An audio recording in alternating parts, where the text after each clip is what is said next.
আসসালামু আলাইকুম প্রিয় শিক্ষার্থীবৃন্দ, সবাই কেমন আছো? আশা করি তোমরা সবাই খুব ভালো আছো। তোমাদের সবাইকে লার্ন উইথ রাত্রি আক্তার লোপা ইউটিউব চ্যানেলে স্বাগতম। আমি রাত্রি। আজকে তোমাদের মাঝে আমি তৃতীয় শ্রেণীর প্রাথমিক গণিত বইয়ের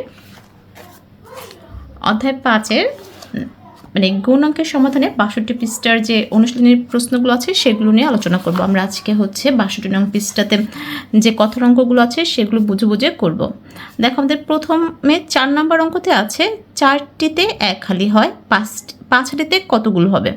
আচ্ছা, দেই আছে যে 1 হালিতে কি 1 হালিতে 4টি, ঠিক আছে, এটা আমাদের দেয়া আছে, কিন্তু আমরাও জানি যে 1 হালি সমান সমান 4টি। অতএব 5 হালিতে কতটি হবে? 5-এর সাথে 4 গুণ করতে হবে, তাহলেই হবে। আমরা এই অঙ্কটি এভাবে করব। আমরা লিখতে পারি আমরা জানি কিংবা দেওয়া আছে, লিখতে পারি 1 হালি সমান 4টি, অতএব 5 হালি সমান 4 গুণন 5টি সমান সমান 4-5-এ 20 হয়। গুণ করলে হবে 4-5-এ 20, উত্তর হবে 20টি, ঠিক আছে। তারপর আমাদের 5 নাম্বার আছে, যদি এক গুচ্ছে 6টি ফুল থাকে তবে এরকম 8 গুচ্ছে কয়টি ফুল থাকবে? আচ্ছা, এক গুচ্ছে যদি 6টি ফুল থাকে তাহলে কিন্তু 8 গুচ্ছে 6 সাথে 8 গুণ করতে হবে, মানে আরও বেশি ফুল থাকবে। যোগ আর গুণের মধ্যে একটা সম্পর্ক আছে, দুইটাই বেড়ে যাবে। আর ভাগ আর বিয়োগের মধ্যে একটা সম্পর্ক, যে দুটাই কমে যাবে। যখন বাড়বে তখন আমাদের চিন্তা করতে হবে এটা গুণ হবে না অথবা যোগ হবে। যেহেতু এটা অনেক বাড়বে, যে এক গুচ্ছে 6টি ফুল থাকলে আমাদের 8 গুচ্ছে কিন্তু 6-এর মানে 8 গুণ বেশি ফুল থাকবে, তাহলে 6 গুণন 8 হবে। তো আমরা এই অঙ্কটা লিখব এক গুচ্ছে ফুল থাকে 6টি, অতএব 8 গুচ্ছে ফুল থাকে 6 গুণন 8টি। 6-8-এ কতটি? 6-8-এ 48টি, উত্তর 48টি। আমাদের কিন্তু 1 থেকে কমপক্ষে 10 পর্যন্ত নামতা মুখস্থ করতে হবে, আর আরও বেশি একদম পুরো 15 পর্যন্ত নামতা মুখস্থ করতে পারলে আরও সবচেয়ে বেশি ভালো। আর যদি 15 পর্যন্ত নাও পারো, তোমরা 10 পর্যন্ত নামতা মাস্ট বি মুখস্থ করে রাখবে, ঠিক আছে। তাহলে এক গুচ্ছে ফুল থাকে 6টি, 8 গুচ্ছে ফুল থাকে 6-8-এ 48টি। এরপর অঙ্ক তাসকিয়া প্রতিদিন 4 ঘন্টা বই পড়ে, এক সপ্তাহে সে কত ঘন্টা বই পড়ে? আচ্ছা, তাসকিয়া প্রতিদিন মানে একদিনে, ঠিক আছে। একদিনে কয় ঘন্টা বই পড়ে? 4 ঘন্টা বই পড়ে।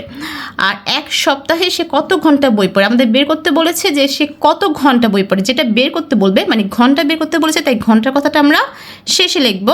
আর প্রথমে লিখব একদিনে বই পড়ে 4 ঘন্টা, এভাবে আমরা লিখব।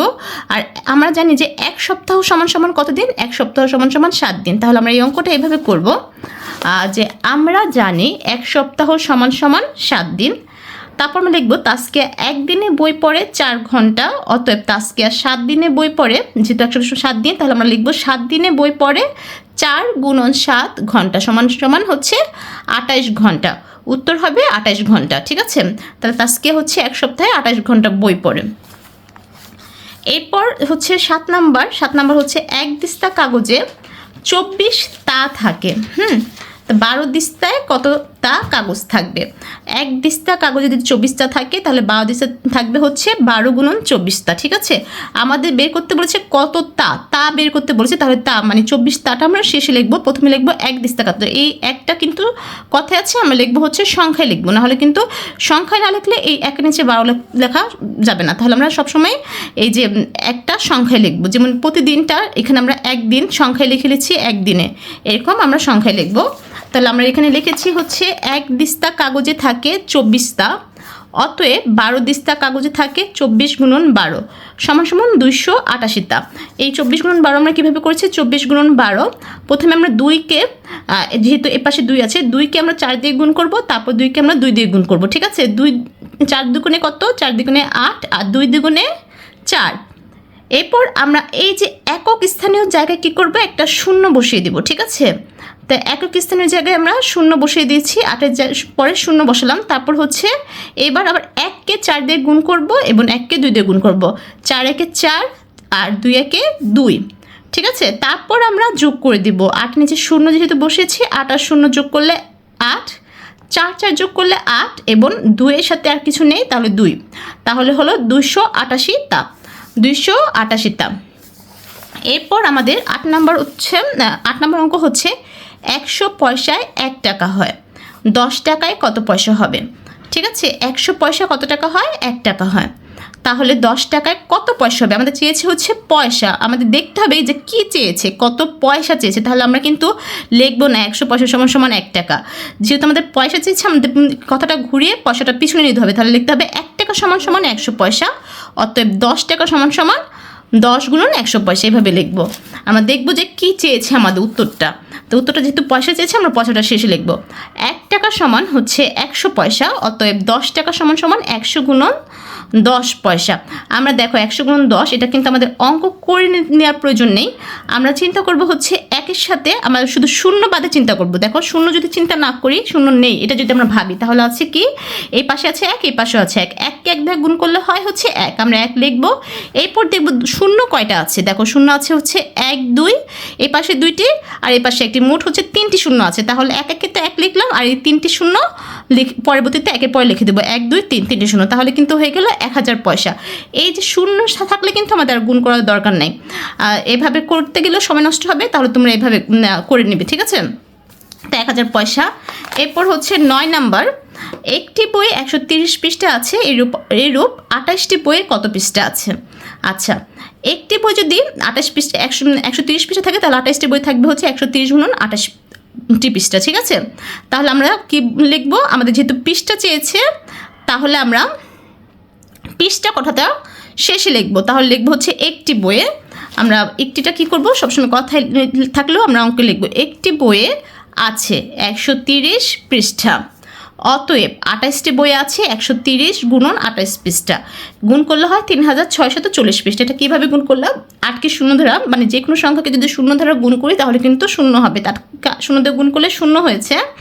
তারপর 8কে 3 দ্বারা গুণ করে 3 8 24 হবে, 24 4, হাতে থাকবে হচ্ছে 2, 8 1 8 আর 8-এর সাথে আমার 2 যোগ করে দিলে হবে 10, ঠিক আছে? এবার আমরা বলেছিলাম যে আমরা এককের স্থানের জায়গায় শূন্য দিয়ে দেব, তো শূন্য দিয়ে দিলাম, শূন্য নিচে আবার শূন্য দিলাম। এবার 2কে শূন্য দ্বারা গুণ করলে হয় 0, তারপর 3 দ্বিগুণে 6 এবং 2 1 2, এগুলো যদি আমরা যোগ করে দিই তাহলে 0 0 যোগ করলে 0, 4 আর 0 যোগ করলে হচ্ছে 4, 6 আর 0 যোগ করলে 6 এবং 2 আর 1 যোগ করলে 3, তাহলে 3640 টাকা, সরি 40 পৃষ্ঠা।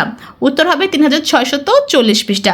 আমরা এই অঙ্কটা দেখো গুণটা কিন্তু শূন্যকে ছাড়াও করতে পারি। আমরা শুধু 13 আর 28 যদি গুণ করি, আমরা যদি কোথাও শূন্য থাকে, ডান এই পাশে শূন্য থাকুক কিংবা ওই পাশে শূন্য থাকুক, কোনো শূন্য আমরা গুণ করার সময় নিব না। তাহলে আমরা শূন্য বাদে কি আছে?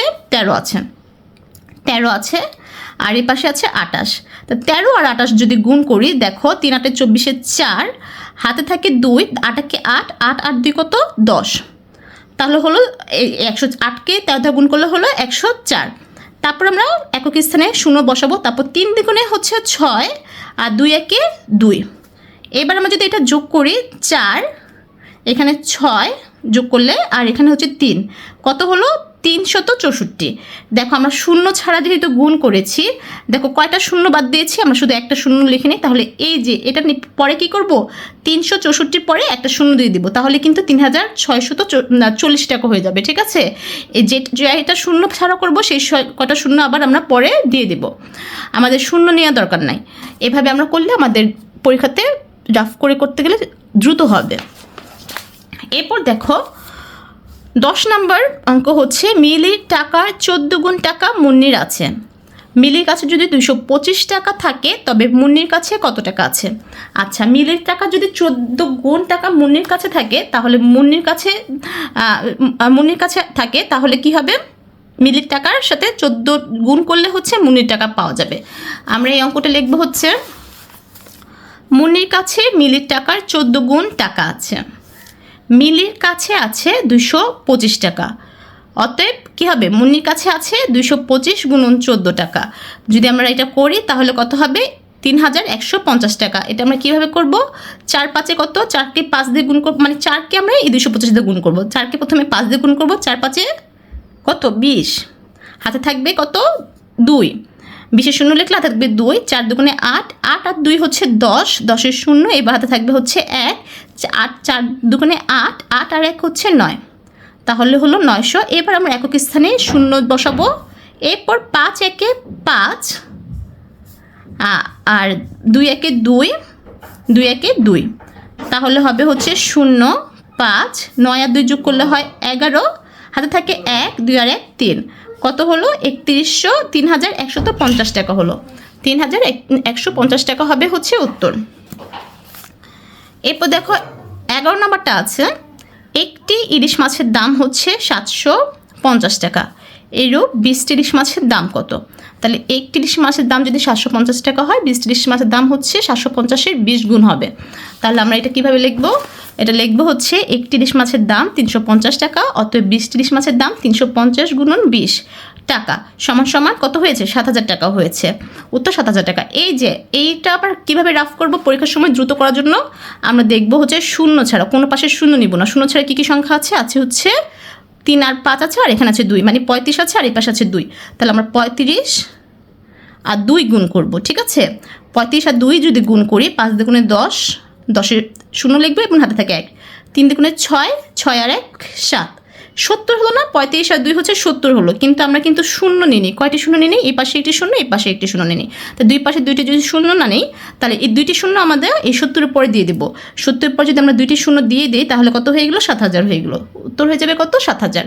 তোমরা সবসময় এভাবে শূন্য ছাড়া গুণ করবে, পরবর্তী জয়টি শূন্য বাদ দিবে, সেই শূন্যগুলো বসিয়ে দিবে উত্তরের সাথে, তাহলেই আমাদের উত্তর হয়ে যাবে। তাহলে আর তোমাদের গুণ করতেও খুব দ্রুত হবে। আশা করি যে আজকের যে ক্লাসটি গুণ অঙ্কের এই কথার 62 পৃষ্ঠার অঙ্কের ক্লাসগুলো তোমরা বুঝতে পেরেছো। তারপর যদি কোনো সমস্যা থেকে থাকে তাহলে অবশ্যই আমাকে কমেন্টস করে জানাবে, আর যদি ভালো লেগে থাকে তাহলে অবশ্যই এটাও আমাকে কমেন্টস করে জানাবে, আর বন্ধুর সাথে শেয়ার করবে। আমার চ্যানেল নতুন হয়ে থাকলে সাবস্ক্রাইব করে আমার পাশে থাকবে। সবাই ভালো থাকবে, সুস্থ থাকবে। আল্লাহ হাফেজ।